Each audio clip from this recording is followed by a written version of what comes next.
이현준의 진실방송입니다. 전편에 이어 이야기를 이어가겠습니다. 갱도 안에서 작업을 할 때 작업 시간이 8시간씩 3교대로 작업을 한다 해도 8시간은 갱도 입구에서 160km 떨어진 현장까지 도착하고 곧장 되돌아 나가는 시간도 안 됩니다. 이쯤 되면 탐사하는 사람들이 뭐라고 할까요? TBM이라는 기계로 하기 때문에 단시간에 뚫어 나간다고 하겠죠. 어림턱도 없는 이야기입니다. 그래서 터널 공사장에 가보기나 했느냐고 물어본 것입니다. 터널 보링 머신이라는 그 기계를 본 적이 있기나 합니까? TBM의 크기가 굉장합니다. 그리고 TBM은 갱도 내의 수평과 수직이 큰 변동이 없어야 가동이 가능합니다. 우리가 도로공사 시에 뚫는 터널의 작업에서 이용이 가능합니다.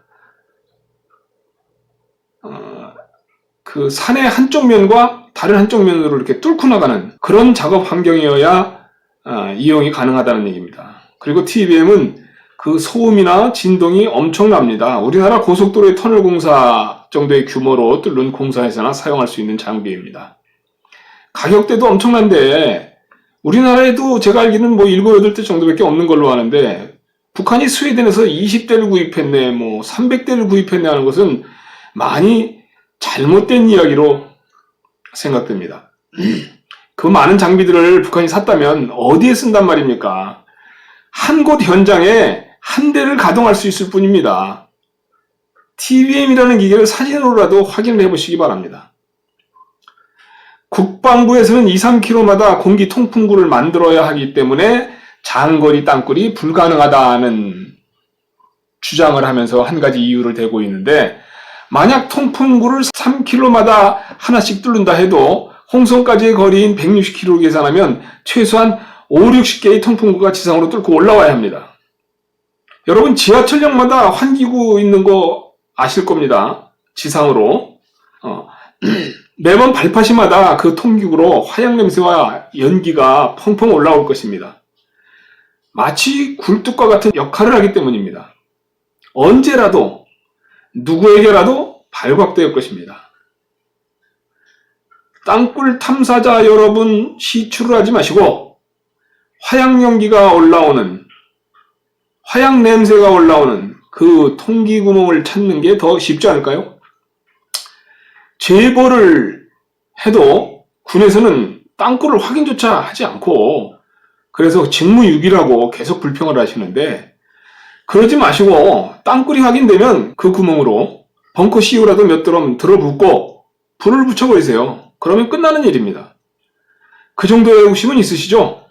그렇게 한번 해보시길 권해드립니다. 정작 애국시민이라면 말입니다. 그렇기 때문에 3교대로 작업을 한다 해도 한 막장에서 하루에 발파는 3번 이상이 힘들다는 결론입니다. 그런데 북한군의 땅굴에서는 몇 시간 만에 80번 이상의 폭음이 들린다고 합니다. 도저히 이해를 할 수 없다는 것입니다. 이런 주장을 하는 사람들은 광산의 갱도속은 물론 공개적으로 하는 도로의 터널 공사 현장에도 가본 적이 없다는 게 제 판단입니다. 구를 파는 속도는 3교대를 하며 풀가동을 한다고 해도 하루에 10m 이상을 나가기는 힘들 것입니다. 160km라면 16만 m입니다. 하루에 10m를 판다 해도 1만 6천일 동안 파야 합니다. 거의 50년을 두고 파야 한다는 것인데 이게 가능하겠습니까? 제가 올린 영상이 북핵만 없다면 과연 한반도에 평화가 오는가 라는 제목의 영상이 있습니다. 그 영상에서 얘기했듯이 북한은 주한미군이 전술핵무기를 70년도에 배치하면서부터 궁유지책으로 북쪽에서 땅굴을 파기 시작했습니다. 그리고 1974년 이어 우리에게 발각되기 시작하고 마지막으로 1990년 제4항 땅굴이 발견될 때는 이전의 땅굴들과 달리 2km를 파오다가 발각된 것입니다. 우리의 국방부 땅굴 탐지과장이 북한의 땅굴 파는 기술이 세계 최고라는 말에 우리 군의 땅굴 탐지 기술이나 장비가 최고라고 한 말 기억하시죠? 믿어주시기 바랍니다. 혹시 땅굴 파는 속도를 빠르게 하기 위해서 장비나 사람을 많이 동원하면 가능하지 않느냐라고 생각하는 분도 계실 수 있겠네요. 안 되는 이야기입니다. 높이와 넓이가 2m밖에 안 되는 막장에서 굴진 작업을 하는 사람들이 폭약 전문가를 포함해도 7, 8명 이상이 될 수가 없습니다. 수십 명이 동원된다고 해도 비집고 들어서서 작업을 할 만한 공간이 안 된다는 말입니다.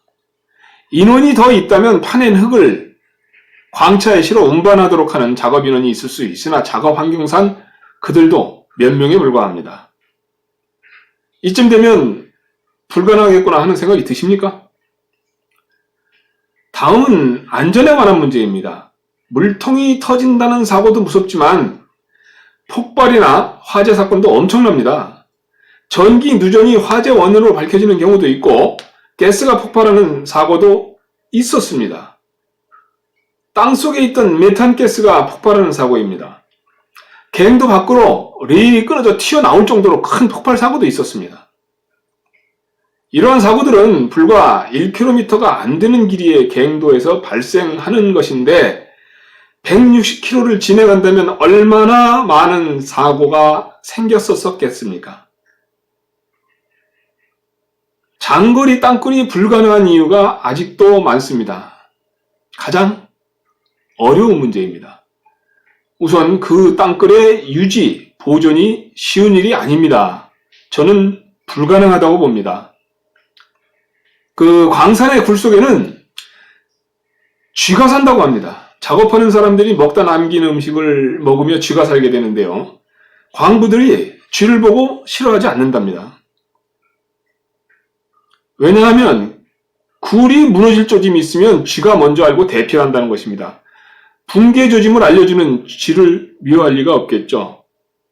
쥐들이 보이는 한 굴이 무너질 가능성은 거의 없는 것입니다.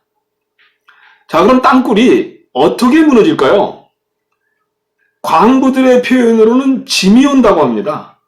위에서 내리 누르며 땅굴이 조금씩 천장이 낮아지는 것입니다. 흙도 흘러내리고 돌덩이도 떨어집니다. 그리고 천장에서 물이 비오듯 떨어지기도 합니다. 상상이 되십니까? 그래서 광산에는 갱도를 보수 유지하는 팀이 따로 있습니다. 보항팀이라고 하는데요. 난장에서 막장까지 가는 전선과 배수로 공기를 공급하는 굵은 파이프를 계속 관리해야 되고 그 갱도 내에 깔아져 있는 레일을 계속 보수해야 합니다. 습도도 높고 갱도에 지반이 물러서 레일도 조금씩 침하가 되기 때문입니다. 레일 위에 떨어진 그 돌로 광차가 탈선하는 경우에 사고로 이어지며 현장이 아수라장이 되어버립니다. 짐이 와서 무너져 내리는 곳을 찾아 계속 아치나 사다리꼴 나무의 기둥을 다시 세우며 보수를 해야 합니다. 그래도 시간이 지나면 나무 기둥이 뒤틀리며 부러지기도 합니다. 굴이 160km라면 이러한 보수를 하는 인력이 얼마나 필요할까요? 제가 계산을 한번 해보겠습니다. 대략 1km를 유지 관리하는데 5명은 있어야 될 것이고 땅굴의 길이가 160km라면 800명 정도가 투입되어야 하며 3교대로 교대 근무를 한다면 2,400명, 그 이상의 인원이 필요합니다. 그리고 갱도 밖에서 자재를 관리하거나 발전기 시설 등을 관리하는 사람들이 필요합니다. 그렇게 갱도 밖에서 일하는 사람들까지 하면 수천 명이 매달려 관리해야 그 땅굴을 유지를 시켜나갈 수 있을 것입니다. 아마도 수천 명 증강된 연대병력과 장비를 갖춘 공병의 지원이 필요합니다.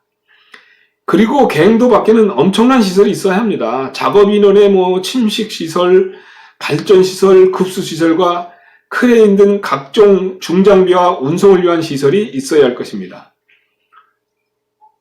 광산에 구경이라도 좀 다녀오시길 바랍니다. 그러한 병력이 갱도 주변에 대대나 중대 단위로 나누어 주둔해야 하고 장비나 물자가 쌓여 있어야 한다는 이야기입니다. 이 역시 우리 군의 감시 장비에 노출되지 않을 수는 없습니다. 더욱이 갱도의 길이가 160km라면 작업에 투입되어 넓이와 높이가 2m인 그 갱도 속을 어떠한 수단으로 이동을 하고 이동하는 시간이 얼마나 소요될까요? 자동차로 달려도 서너 시간은 좋게 걸리는 시간입니다. 그래서 불가능한 이유입니다. 인천의 계양산에는 땅굴이 6개의 노선이 있고 그 중에 한 노선은 북한군의 탱크가 나올 예정인 출구가 정확하다면서 한 지점을 지목하기도 합니다. 아니 탱크가 수십 미터 지하에서 나온다고 하는데 탱크를 배낭에 담아서 등에 지고 나온단 말입니까? 탱크는 그 중량이 수십 톤이 나갑니다.